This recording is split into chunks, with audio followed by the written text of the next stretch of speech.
Hello, नमस्कार, आदाब, सत श्री अकाल, गुड इव्हिनिंग. कशा आहात तुम्ही? मजेत ना? बघा, आपण शिकत आहोत चॅप्टर हेल्थ अँड डिसीजेस. आणि ह्या चॅप्टरमध्ये शेवटच्या लेक्चरला आपण काय बघितलं?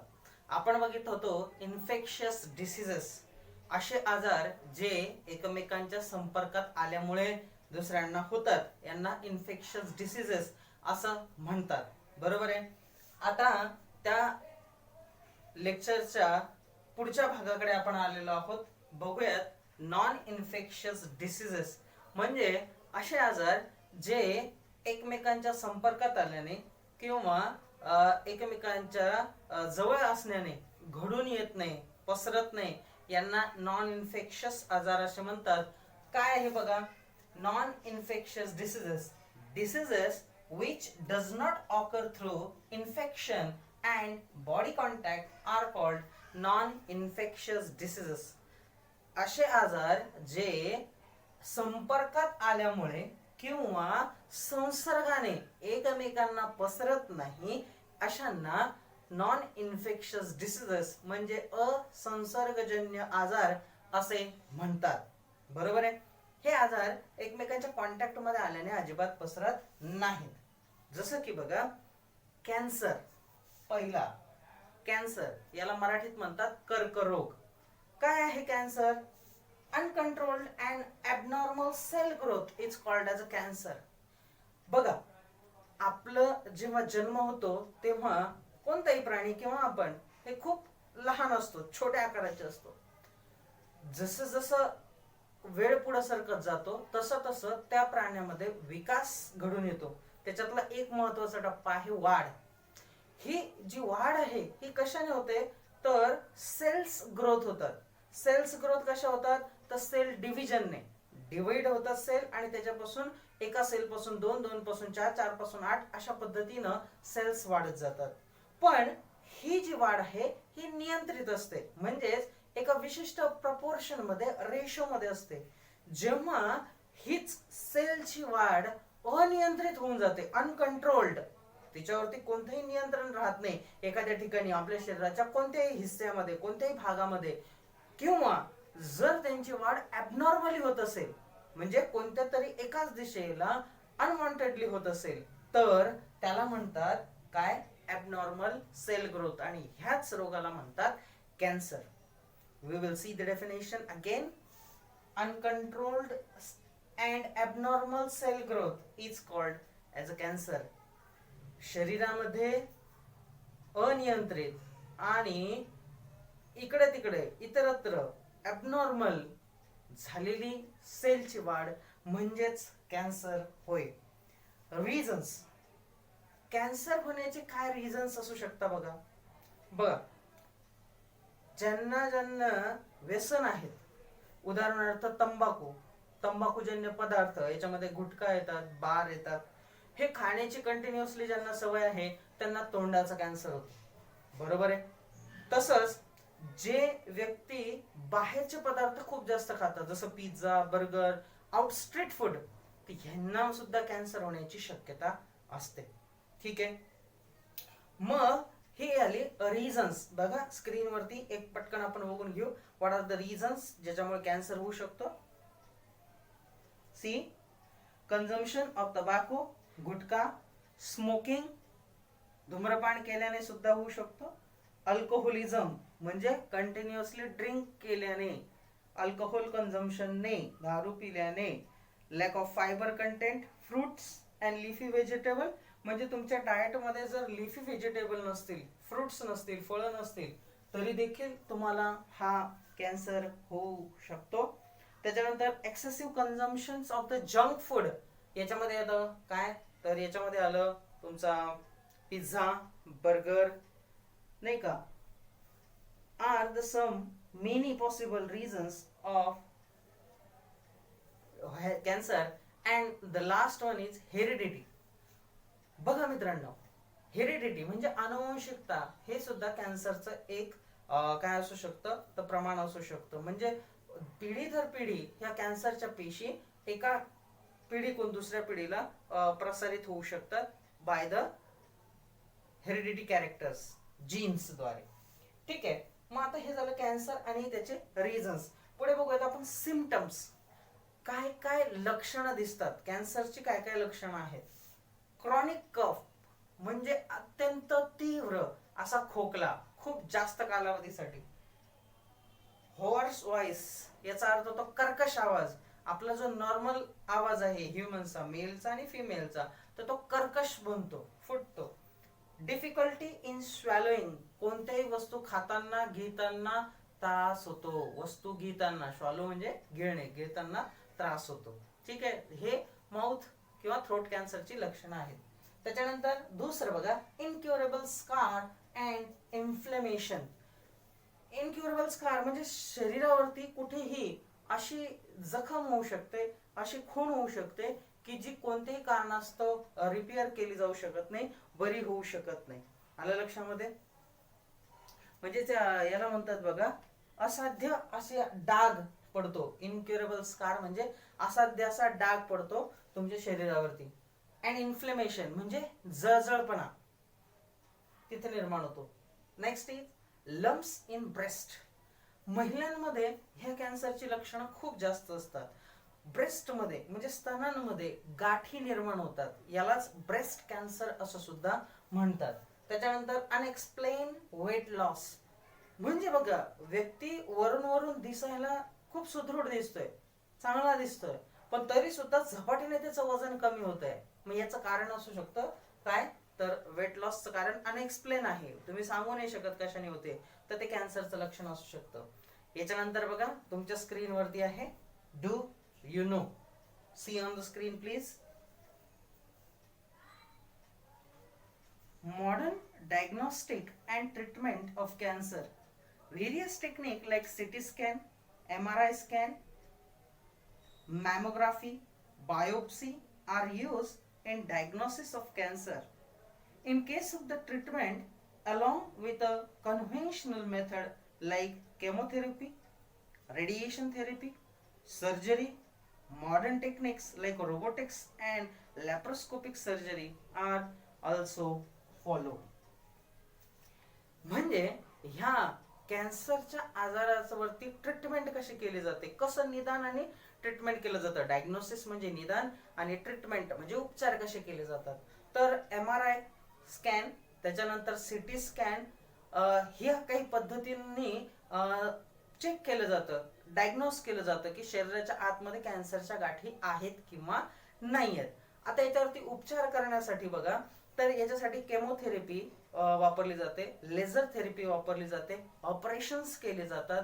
त्याच्यानंतर याच्यामध्ये रोबोटिक्स, याच्यामध्ये लॅप्रोस्कोपिक सर्जरी, असे भरपूर सारे प्रकार या उपचारांमध्ये केले जातात.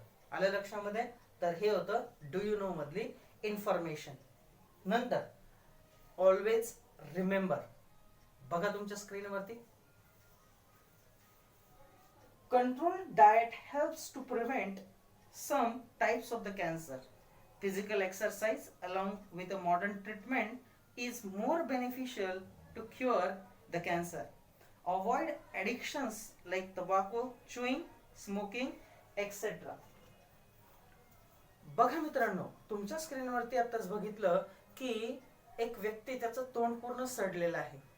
तंबाखूचं अतिसेवन, अल्कोहोलिझम, दारू पिण्याची सवय, त्याच्यानंतर बार खाणे, गुटखा खाणे, ह्या सवयीमुळे तुम्हाला तोंडाचा आणि घशाचा कॅन्सर होऊ शकतो. ह्या कॅन्सरमुळे तुमचं म्हणजे त्या व्यक्तीचं तर आयुष्य उद्ध्वस्त होतच, सोबत त्याच्या परिवारालाही भरपूर साऱ्या हालापेष्टा सहन कराव्या लागतात. मग कॅन्सरला टाळण्यासाठी तुम्ही कोणत्याही प्रकारचं व्यसन करता कामा नये. Avoid any type of the habits, bad habits like this tobacco chewing, alcoholism and smoking. कोणत्याही प्रकारचं तुम्ही व्यसन करता कामा नये.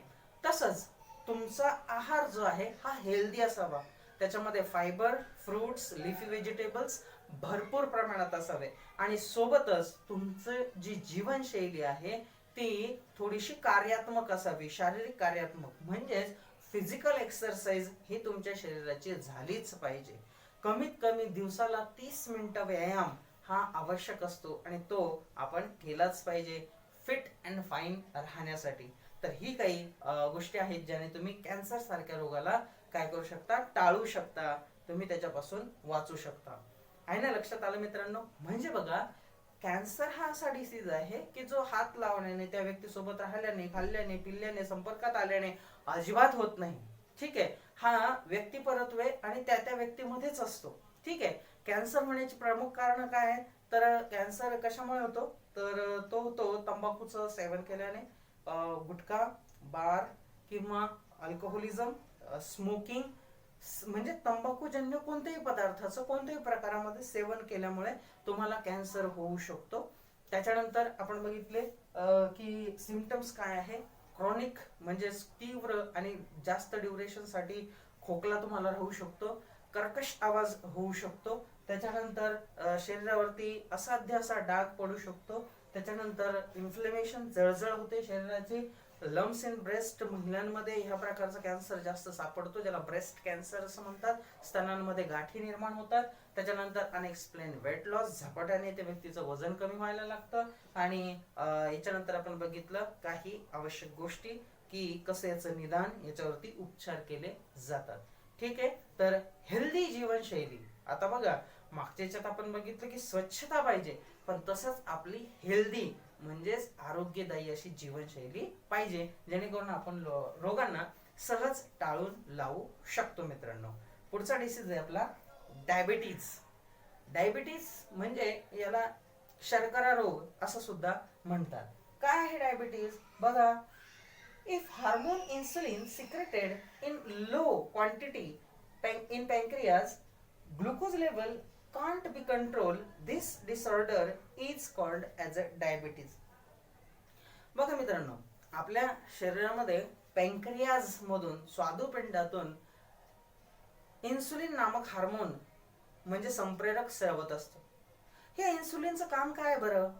तर इन्सुलिन, आपण जे काही गोड पदार्थ खातो, मग हे रक्तामध्ये साखरेचं प्रमाण, ग्लुकोजचं प्रमाण वाढवतात. तर ही जी रक्तातली साखर आहे ना, ब्लड मधली शुगर ज्याला आपण ग्लुकोज म्हणतो, ही नियंत्रित करण्याचं काम हे पॅनक्रियाज मधलं हार्मोन इन्सुलिन करत असतं. पॅनक्रियाज मध्ये हार्मोन सिक्रेट होतो, याचं नाव आहे इन्सुलिन. ठीक आहे, संप्रेरक इन्सुलिन कुठून स्रावतं? स्वादुपिंडामधून. याचं प्रमुख काम आहे आपल्या रक्तामधली जी साखर आहे तिचं प्रमाण नियंत्रित करणं. ठीक आहे, मग हे नियंत्रित होत नाही कधी? जर तुमच्या पॅनक्रियाज मधून प्रॉपर सिक्रेशन होत नाही, म्हणजे आवश्यक त्या मात्रेमध्ये जर त्या इन्सुलिनचं सिक्रेशन झालं नाही, तर रक्तातली साखर वाढते आणि ह्याच डिसीजला म्हटलं जातं डायबिटीज. आलं लक्षामध्ये? यालाच डायबिटीज म्हणजे शर्करा रोग, साखरे रोग असं. So in diabetes what are the symptoms? बघा, डायबिटीज जर झालेलं असेल तर त्या व्यक्तीचं वजन एक तर झपाट्याने वाढतं किंवा झपाट्याने त्याचं वजन कमी होतं. तसंच साखरेचं प्रमाण रक्तामधलं अनियंत्रित असल्या कारणाने त्याला शरीरामध्ये कंपन, शरीराची थरथर, अशा घाम येणं, भीती वाटणं, त्याच्यानंतर पायांना जर जखम झाली तर त्या व्यक्तीची लवकर दुरुस्त न होणं. ठीक आहे, ह्या सारख्या गोष्टी आपल्याला जाणवतात. म्हणजे ही आहे सिम्पटम्स कशाची? डायबिटीसची. मग आता बघूयात रिझन्स काय काय, कोणकोणती कारणं अशी आहेत की ज्याने डायबिटीज होऊ शकतो. पहिला आहे हेरिडिटी, म्हणजे अनुवंशिकता. जर मागच्या पिढीतल्या आईला, वडिलांना, आजी आजोबा, काका काकू, मामा मामी यांच्याकडे जर डायबिटीज होता त्यांना, तर तो त्याच्या पुढच्या पिढीला काय केला जातो? प्रदान केला जातो. हे एक कारण असू शकतं. त्याच्यानंतर दुसरं कारण आहे अनयुज्युअल लाईफस्टाईल, म्हणजे तुमचं जे जीवनशैली आहे ती सुरळीत नाहीये. तुम्ही कधी पण उठताय, कधी पण झोपताय, काही पण खातायत, एक्सरसाइज करत नाहीयेत, तर ह्या गोष्टी कारणीभूत ठरू शकतात डायबिटीजला. तसंच बघा, मेंटल स्ट्रेस हे सुद्धा एक कारण असू शकतं. खाल्लेलं अन्न अंगी लागत नाही आपण ज्याला म्हणतो, हे मेंटल स्ट्रेसद्वारे सुद्धा डायबिटीजला तुम्ही निमंत्रण देऊ शकता. ठीक आहे, मग आता डायबिटीज झालं म्हणजे खूप काही घाबरण्याचं कारण आहे का? तर बघा, डायबिटीजला तुम्ही नियंत्रणात ठेवू शकता. कसं? तर त्याच्यासाठी एक योग्य जीवनशैली आपली असायला पाहिजे. जास्तीत जास्त गोड पदार्थ continuously through out the years तुम्ही खात असता, म्हणजे लहानपणापासून ते अगदी वयाच्या 30व्या 32व्या वर्षापर्यंत जर तुम्ही हे पदार्थ खात असणार आणि कंटिन्युअसली यांचं प्रमाण वाढतच असणार तर तुम्हाला डायबिटीज होऊ शकतो.